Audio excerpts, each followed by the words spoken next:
I'm Chris Carter. This is the North Shore Drive podcast from the Pittsburgh Post-Gazette, and today we're going to talk about minicamp is over for the Steelers. They're on their break before training camp begins in late July. But also, we talked to defensive coordinator Teryl Austin, and he talked specifically about some things he would change about how the team was conducted last year on defense versus how he plans to use them this year. Also, George Pickens saying he's going to line up in the slot what he and new receivers coach Zach Azzanni have talked about what this unit needs to do more. And, of course, we're also talking about Pittsburgh Pirates. It's Chris Carter with Brian Batko and Andrew Destin at the Pittsburgh Post-Gazette. Let's get into it. You are now listening to the North Shore Drive podcast, a show on all things Pittsburgh sports from the writers of the Pittsburgh Post-Gazette, hosted by Christopher Carter.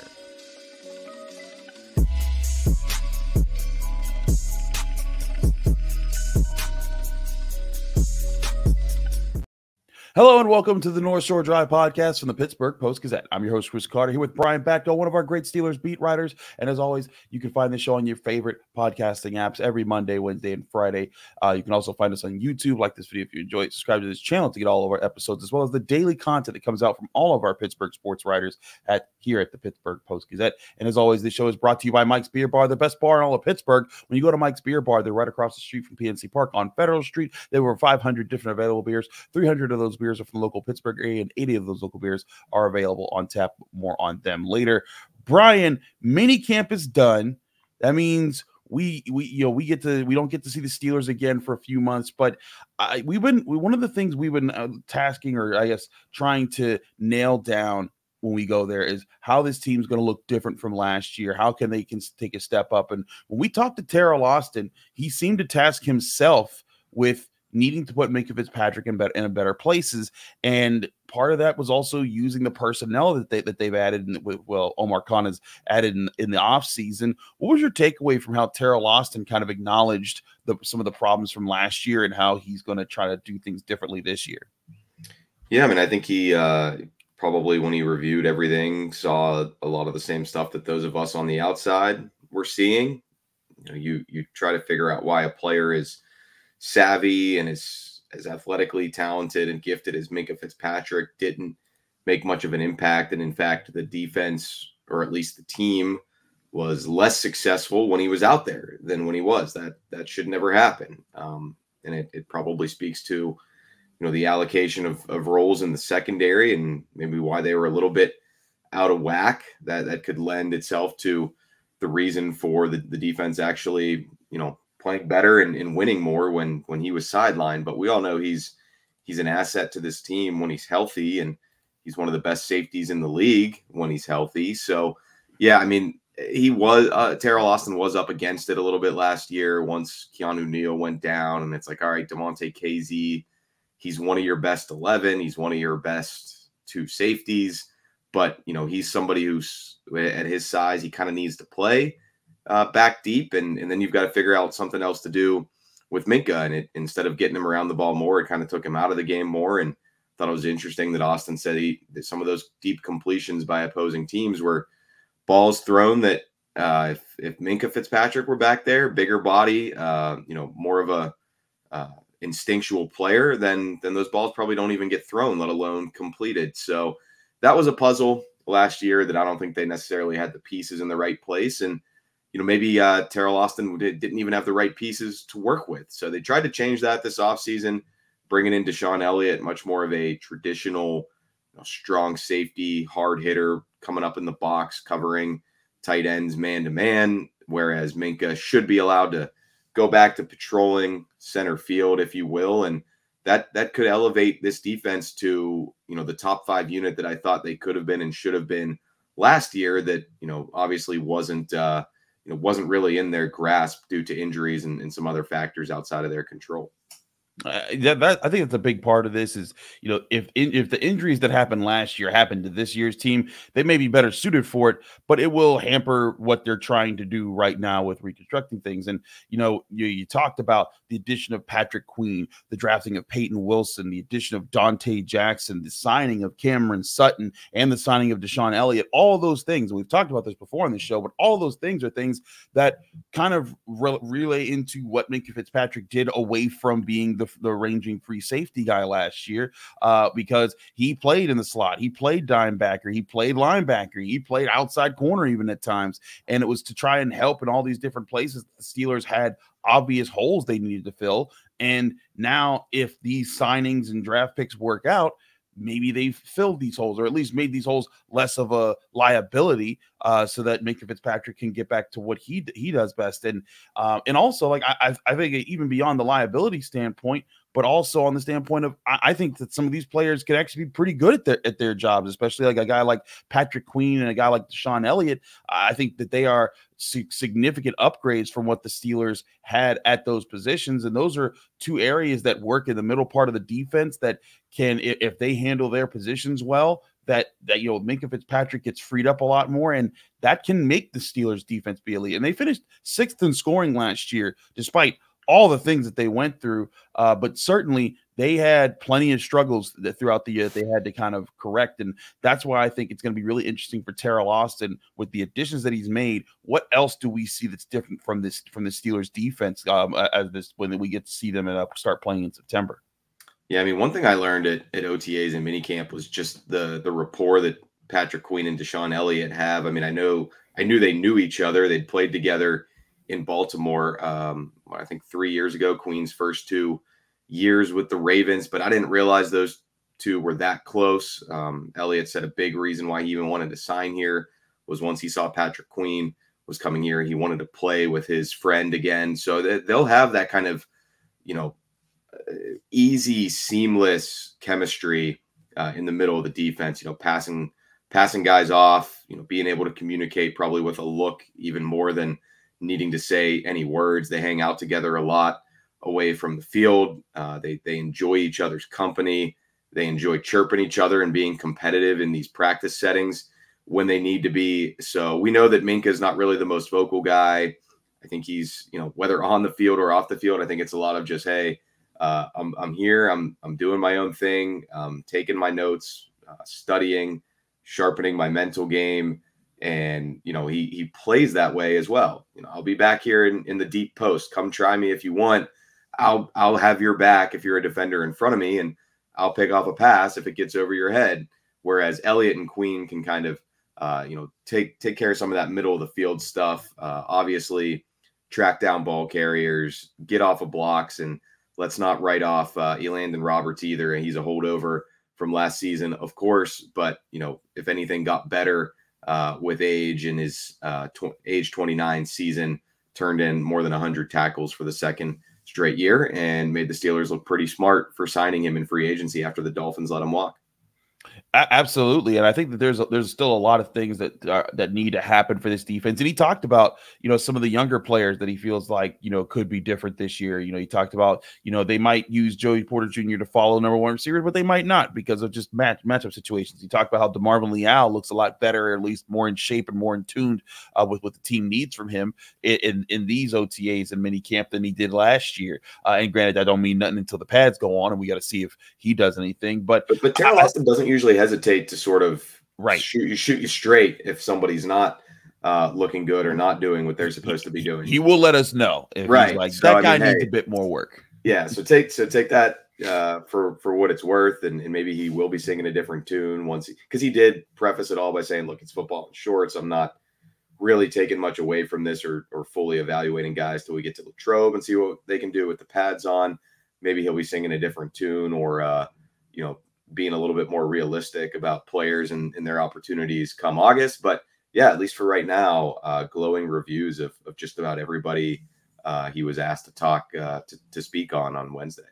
We're going to have a lot more time over the next month or so before training camp to get into the depth of this defense. And I think there's a lot of angles to cover here, but I want to switch to the offense in the next segment, because George Pickens spoke this week and he talked about playing in the slot. And I want to talk about what that might look like and how Zach Azzanni's talked about him and the other receivers he's been working with the Steelers. We'll do that next here on the North Shore Drive podcast for the Pittsburgh Post-Gazette. Chris Carter, Brian Batko. But first, I want to remind you that the North Shore Drive podcast is brought to you by Mike's Beer Bar, the best bar in Pittsburgh. When you go to Mike's Beer Bar, You can go there on the North Shore of Pittsburgh. You can sit outside or you can sit inside, but you sit outside, you can see the wonderful skyline of downtown Pittsburgh. You can be right across the street from PNC Park, but when you're in there, you're seeing they have over 20 televisions. You can catch whatever sporting event that you're missing out on somewhere else. You can also enjoy one of their 500 different available beers. 300 of those local beers are from the local Pittsburgh area, and 80 of those local beers are available on tap at all times. And they're always switching new ones in and out, so you're always getting new experiences every time you go to Mike's Beer Bar. And they also have amazing food like steak on a stone, where you get your choice cut of steak brought to you on a heated stone. You cut a piece off, you press it into the stone, and you choose how well done you want every single bite of your steak. It's the best bar of Pittsburgh. Go to Mike's Beer Bar today, and when you get there, tell them Chris sent you.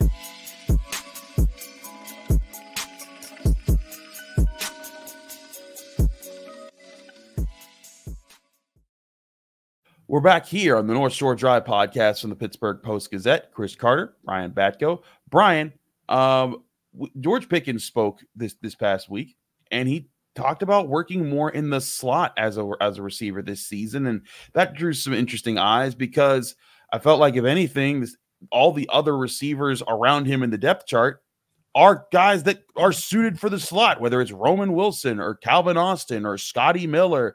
These are all smaller guys that are quicker and more typical for the slot role in an offense. And so, Brian, when you heard that, did you kind of wonder, like, well, wait a minute, who's going to play on the outside if George is in the slot?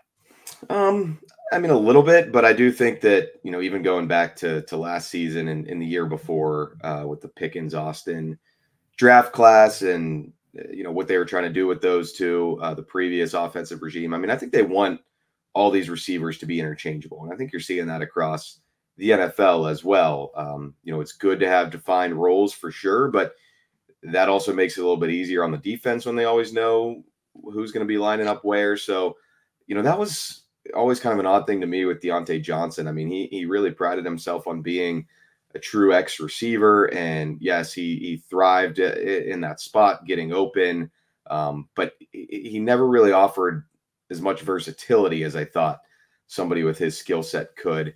Maybe we'll see that now more with George Pickens. I mean, to hear him the other day, you'd have thought he'd never played a snap in the slot in his life the last couple of years. But, I think the percentages were like 13% as a rookie and 16% last year. Still not a lot, but give Matt Canada / Eddie Faulkner / Mike Sullivan some credit for working him in there occasionally. And he had some big plays out of there in 2023. I will specifically remember the one on Mike Hilton down in Cincinnati, where they got him matched up with the former Steelers nickel corner, and Pickens burned him on just kind of a simple slot fade down the field. So, I mean, it's a good club to have in his bag. I wasn't really sure if he was looking to do more of that. I wouldn't have been shocked either if he said, no, just kind of like the Minkah Fitzpatrick thing. Like, no, just keep me on the outside. I'll win there one-on-one, and that's where I'm best able to help the team. But, I guess I'll give George some credit for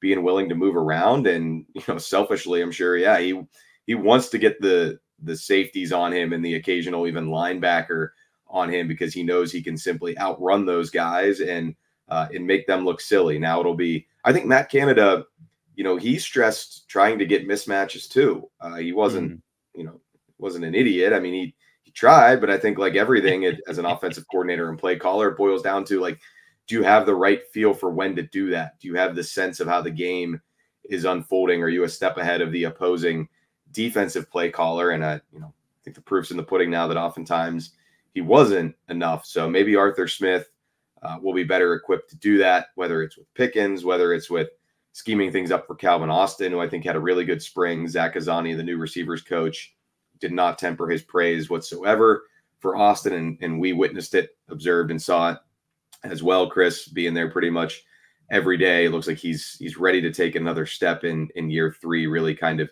year 2 for him. So I think depending on the formation, Arthur Smith, I think, will use a lot of pre-snap motion as well. That seems like something that's on his to-do list here in 2024.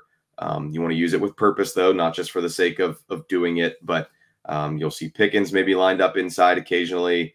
Then let's say you've got Van Jefferson on as one outside receiver, Calvin Austin as the other. Maybe he can just run a go and clear things out, forcing a corner, maybe even a safety too, to keep up with him. And Pat Freiermuth, you have to account for him as well, because he's been really active and really looked good this spring, coming off somewhat of another injury-plagued season for him. So yeah, I mean, it's all, there are encouraging signs there for the Steelers offense, even if, you know, on paper the personnel looks like it still might be lacking one playmaker. Omar Khan and company believe the whole can be greater than the sum of its parts, at least to the extent that they're not going to overpay for another wide receiver, you know, at this stage of the game, at least. I want to get back to, you know, Zach Azzanni, the new Steelers wide receivers coach. By the way, you can see a lot of the clips of our interviews and scrums with the Steelers players and coaches on our YouTube page. If you're watching this on YouTube, just click on our YouTube page itself, and you can see all the different. And in fact, we got a really nice long discussion with Zach Azzanni about several of the Steelers receivers, and you know, he had a lot of praise. He said, one, George Pickens is adapting to a lot of the little detail things. He's challenging him in these practices, and that's a good thing. But he said that Calvin Austin, the way he said Calvin's been here. He's here now, and you know, if you're listening, I just put my hands a lot higher. But he said Calvin Austin's been taking serious steps forward. Roman Wilson, who that interview's also up on our YouTube page, he said that Calvin Austin's been kind of like leading by in the effort department as far as the wide receivers. Roman Wilson, the rookie, you know, I think admittedly he's like, hey, like I'm hearing Zach Azzanni in my sleep right now, because Zach is a very hands-on guy. But I also think that style of coaching is kind of what this group may need, Brian. Like this is a young receiving group for the most part. At least the top three guys that you're hoping to develop in Pickens, Austin, and Wilson.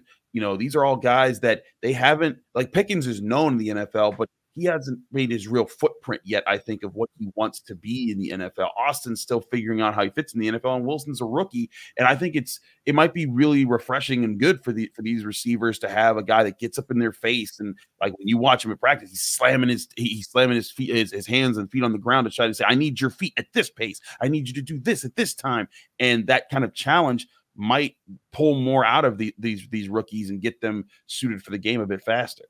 Yeah, I mean, the previous two wide receivers coaches here, Frisman Jackson and Ike Hilliard, you know, they brought their own strengths to the table, that in-helmet experience. They both played in the NFL. Ike Hilliard, obviously a very good professional wide receiver, but I don't know if there was as much hard coaching. I don't know if they were quite as hands-on with these guys, and maybe they didn't have to be with some of the talent and the vets that they had in the room at the time. But yeah, I mean, sure seems like with the Steelers hiring of Zach Azzanni, it was to change the culture a little bit with that group. And, you know, Roman Wilson, there's going to be some growing pains, obviously, off the bat. Didn't expect him to come in right away and make a seamless transition, even as a third round pick who was pretty accomplished in college last year with the national champs at Michigan. They aren't taking it easy on him. You know, they aren't taking it easy on Pickens either, I don't think, based on Azzanni saying, hey, everything's right there for him. You know, all the talent in the world. He just needs to go grab it, essentially. So, I mean, you do want to see that work ethic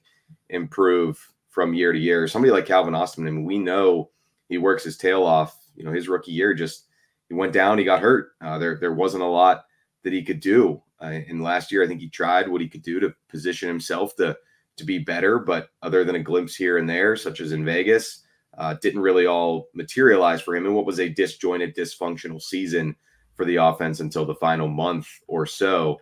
But yeah, I mean, encouraging signs from him. You know, guys like Van Jefferson, Quez Watkins, Scotty Miller. You know, I think you'll throw the ball out there at Latrobe and see who kind of separates himself from the pack. But yeah, I mean, there's really a delineated sense of who is what in that group, with Pickens being the top dog and Austin kind of being, you know, in that second fiddle area, Roman Wilson fighting for everything he gets, and then the veterans, you know, getting that chance to stand out. And you just hope somebody separates through training camp in the preseason with their performance. Absolutely. I think there's still a lot to look at what these receivers could be. And like you talked about earlier, I think that the question as far as if they're going to get a receiver and which receiver they'd want to get in the trade market kind of gets answered by how these guys show up in training camp and how they feel that they are. Because if you feel like you might have a number 2, you might not need to trade. If you feel like you have a number 3 with a, or 2 number 3s and feel like, you need a guy, maybe you feel like you don't need to get as serious wide receiver, or maybe you feel like none of the guys behind George Pickens are ready to really contribute. And so then you do got to go get a really big name wide receiver in the NFL. But all that is stuff I think that they're going to end up trying to work out more so in a month and a half when they show up in Latrobe.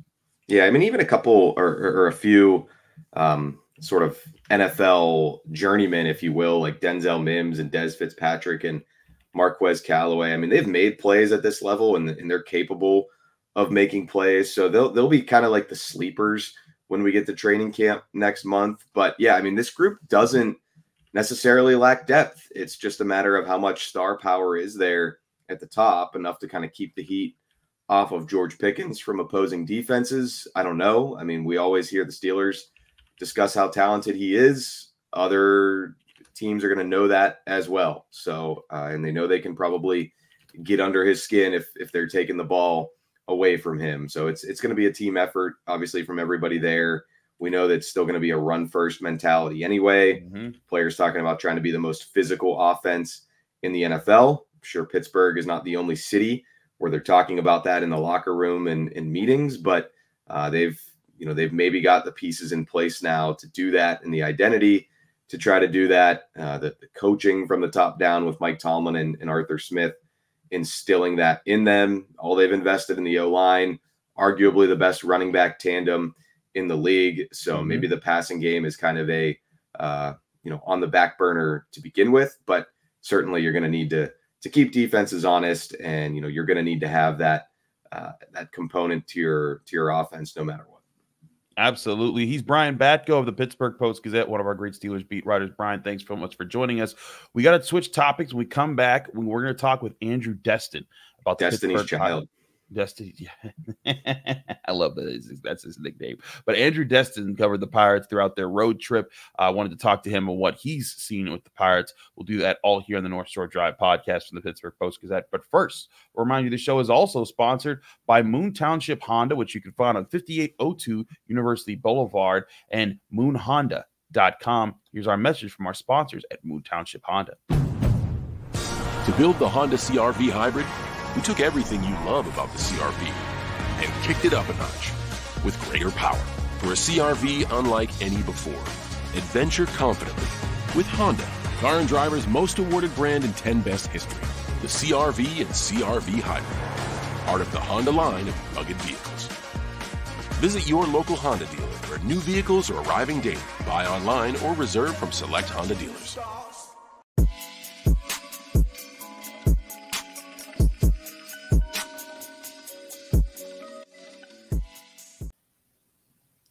We're back here in the North Shore Drive podcast from the Pittsburgh Post-Gazette. I'm your host, Chris Carter. We now switch to the Pittsburgh Pirates, and that's covered by Andrew Destin, one of our great Pirates beat reporters here at the Pittsburgh Post-Gazette. And Andrew just got done with being in St. Louis, and now the Pirates, after losing 2 out of 3 in St. Louis, one of those came with a not so great start from Mitch Keller, as far as an outing that he uncharacteristically didn't perform well in. And I wanted to ask you, Andrew, and Mitch Keller, as much as people are excited about Paul Skeens and Jared Jones and the young guys, Mitch Keller has been an ace for the Pirates this year. He has been fantastic. Did you see what happened in his start against the Cardinals as more of a bump in the road, or maybe was there anything that worried you there about how things could continue for him this season? No, not too much. I mean, for me, I first off just think that it was a bump in the road. Give up 4 runs in 6 innings. Obviously, that's not great, but a couple of points to make there. First, he still covered 6 innings, which when he doesn't have his best stuff, that shows you what he's still able to do for this staff, is that he can go deep in pretty much any game, just given his repertoire, his build, his ability to go deep with the pitch count, because he's been built up for a few years. So he still did what was kind of essential and required of him. So that's first thing. The second is, really, this start could have been a lot different if he just makes 2 better pitchers. Both the home runs were on cutters, and the cutter isn't his best pitch, but neither of them were particularly bad pitches. One was a 3-2 cutter that caught a little bit too much of the plate, and the one that Nolan Gorman hit, Mitch Keller said afterwards that he actually felt it was one of the better cutters he threw on the day. So not remotely worried about it.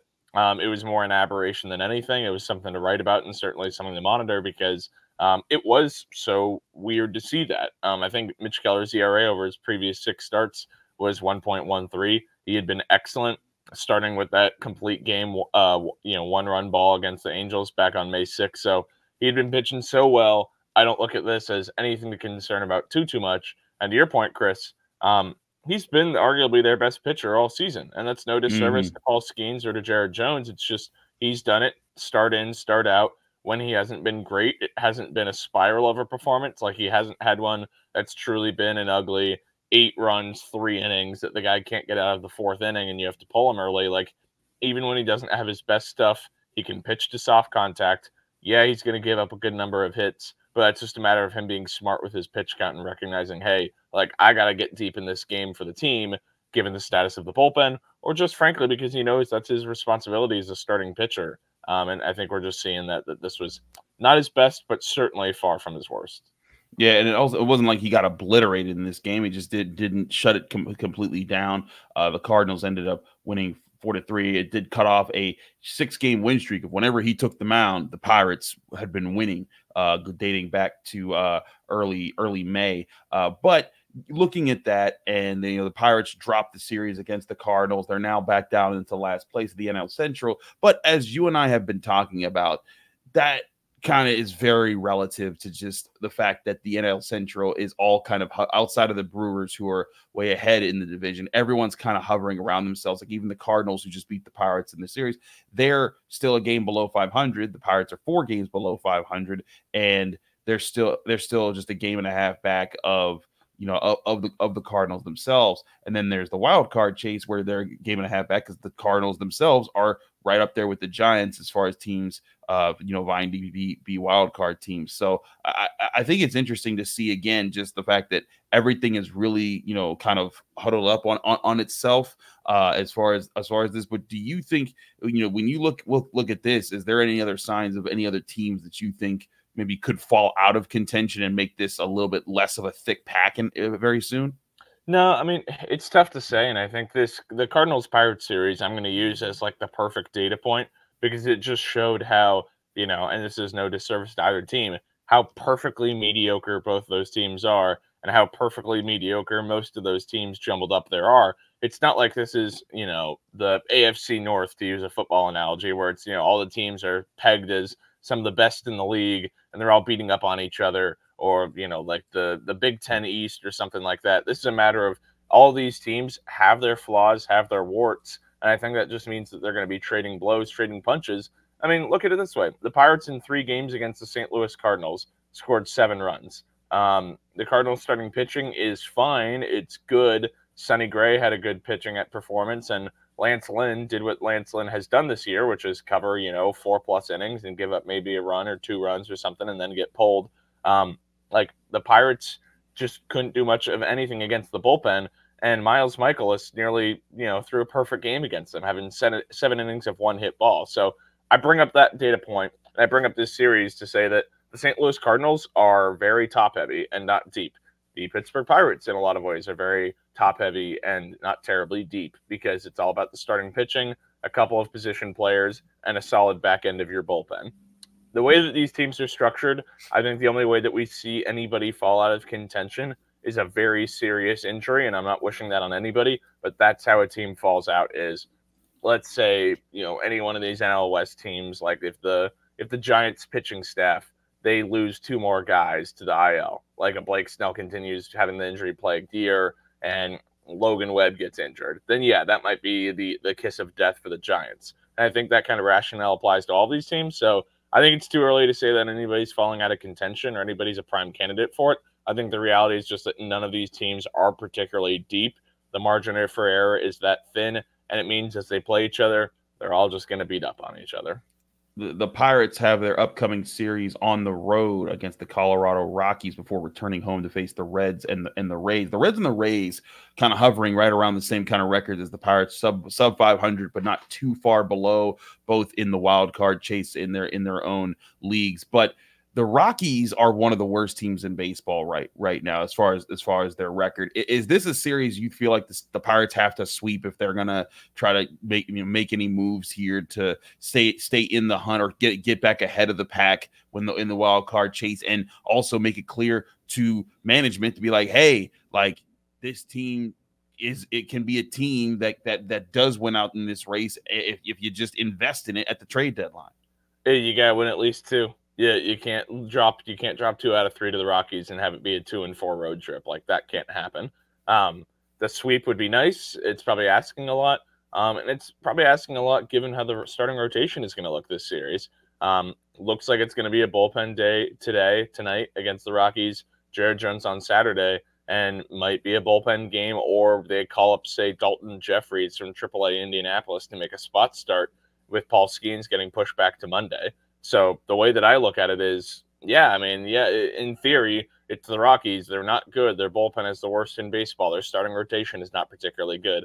But the Pirates aren't going to be putting out their best threat in terms of the starting rotation, save Jared Jones, who gives them obviously a great chance whenever he takes them out on Saturday. So, this is an important series. It's the Rockies. They're not good. They're the worst team in the National League, arguably. It's them fighting against the Marlins. That being said, this isn't the perfect way that it's set up for the Pirates. Their offense, their bats are going to need to come alive, and maybe this is a get-me-right series, but we'll just have to wait and see.